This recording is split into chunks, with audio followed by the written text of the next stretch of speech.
हमारे व्यस्त जीवन में ईश्वर की आवाज़।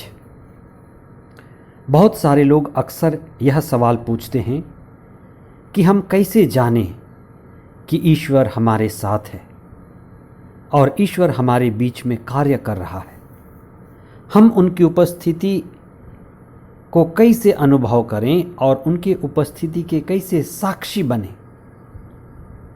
वास्तव में जैसा जीवन हम जी रहे हैं उसी से हमें पता चलता है कि ईश्वर हमारे कितने नज़दीक हैं या ईश्वर हमारे कितने दूर हैं। बहुत सारे लोग संदेह में जी रहे हैं। संदेह में जीने का अर्थ यह है कि हम पदार्थ हो गए हैं, चीज़ों को चीज़ों जैसे देखते हैं, पदार्थ को देखते देखते, संसार को देखते देखते सांसारी हो गए हैं। हम चीज़ों से घिर गए हैं। हम चीज़ों को देखते देखते, उनका उपयोग करते करते चीज़ें बन गए हैं। हम शरीरी और शरीरी मात्र हो गए हैं। हम लोगों को, पत्नी को, बच्चों को, दूसरों को शरीर मात्र देखते हैं। यही बात है कि हम ईश्वर की उपस्थिति का, आत्मा की उपस्थिति का अनुभव नहीं कर सकते। अगर हम ईश्वर को अनुभव करना चाहें तो हम प्रार्थना का समय बढ़ाएं, अधिक चेतना के लिए प्रार्थना करें, अधिक गहराई में उतरें। और जब हम अधिक चेतना के साथ, पवित्र आत्मा के साथ प्रार्थना करेंगे तो उनकी उपस्थिति में सारी चीज़ें जीवित और जीवंत मालूम पड़ेंगी। आज आप इस बात पर चिंतन करें कि मैं कितना सजग हूँ, कितना सजीव जीवन जी रहा हूँ, मैं कितना आत्मापूर्ण और कृपापूर्ण जीवन जी रहा हूँ। इसी में हमारी आध्यात्मिकता छिपी हुई है। पास्का का 5वां सप्ताह 16 मई 2022 सोमवार।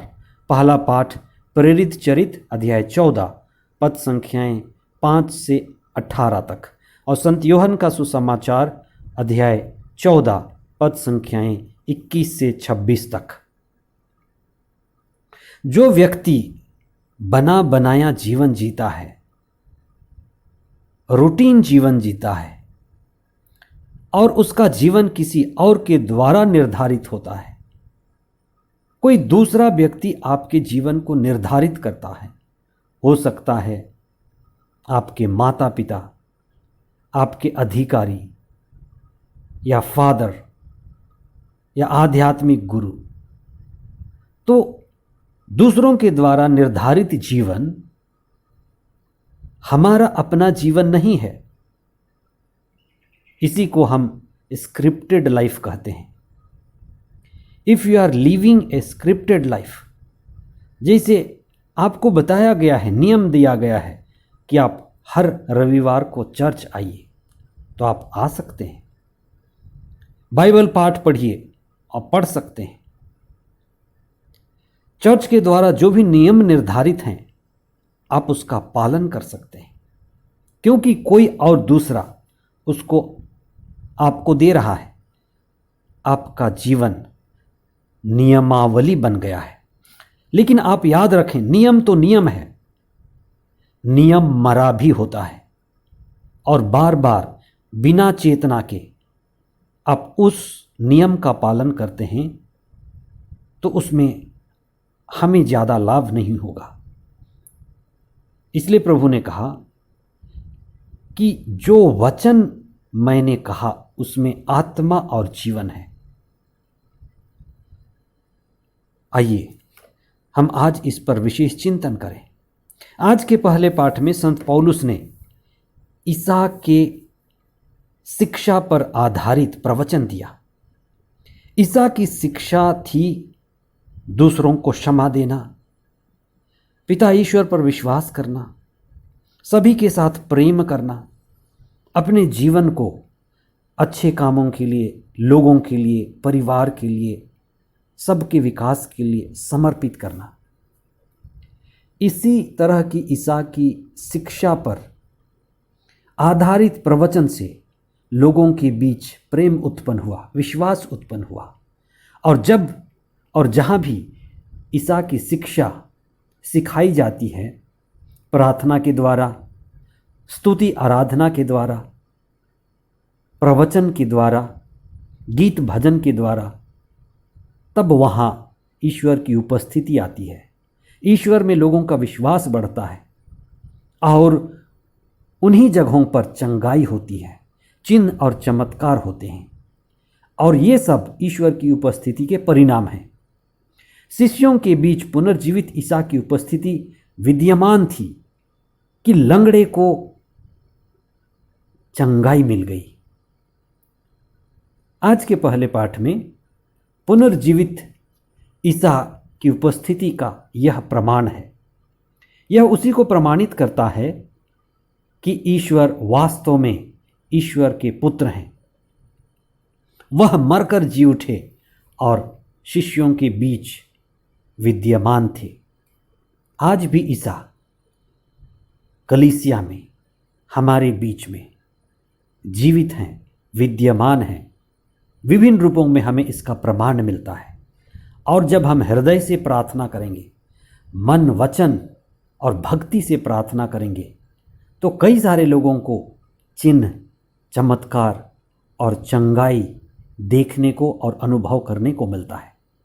आइए हम अपनी प्रार्थना में पवित्र आत्मा को बुलाएं, उनकी अगुवाई में प्रार्थना करें।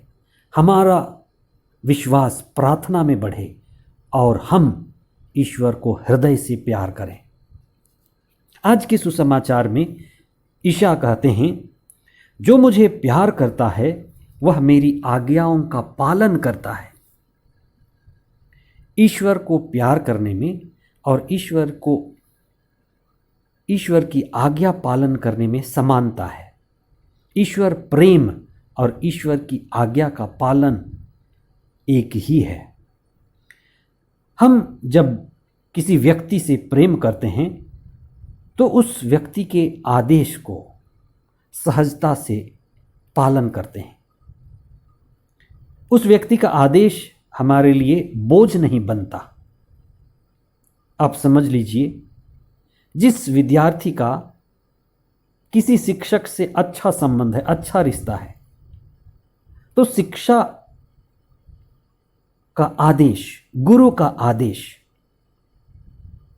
शिक्षक का निर्देश उस विद्यार्थी के लिए बोझ नहीं लगता, बोझ नहीं होगा। इसीलिए प्रेम के रिश्ते में जहाँ कहीं भी हो, पति पत्नी के बीच, पति पत्नी और बच्चों के बीच प्रेम का रिश्ता है, तो जीवन वहाँ आसान होगा, सहज होगा। और विशेष करके परिवारों में ईसा कहते हैं कि जो ईश्वर की आज्ञा का पालन करते हैं उनके बीच ईश्वर का निवास होगा। पिता, पुत्र और पवित्र आत्मा हम आकर के उसमें निवास करेंगे और अपना घर बनाएंगे। आइए हम विशेष प्रार्थना करें कि हम अपने जीवन को पूरी तरह से प्रभु को समर्पित करें। हे सर्वशक्तिमान पिता ईश्वर, तूने हमें शरीर दिया, मन दिया और आत्मा के द्वारा हमें अपने प्रतिरूप बनाया। हमें आशीर्वाद दीजिए कि हम अपने शरीर मात्र के अनुभव से ऊपर उठकर आत्मा का अनुभव करें। हम आपके आदेशों का प्रेम पूर्वक पालन करें, दूसरों को क्षमा दे सके, सभी से प्रेम करें और आपकी आत्मा हमारे जीवन में निवास करे और हम पिता, पुत्र और पवित्र आत्मा को अपने जीवन में अनुभव करें। हे त्रित्व परमेश्वर, हमें, हमारे परिवार को, हमारे जीवन को अपना घर बना लीजिए। ये प्रार्थना हम करते हैं हमारे प्रभु ख्रिस्त के द्वारा। आमीन।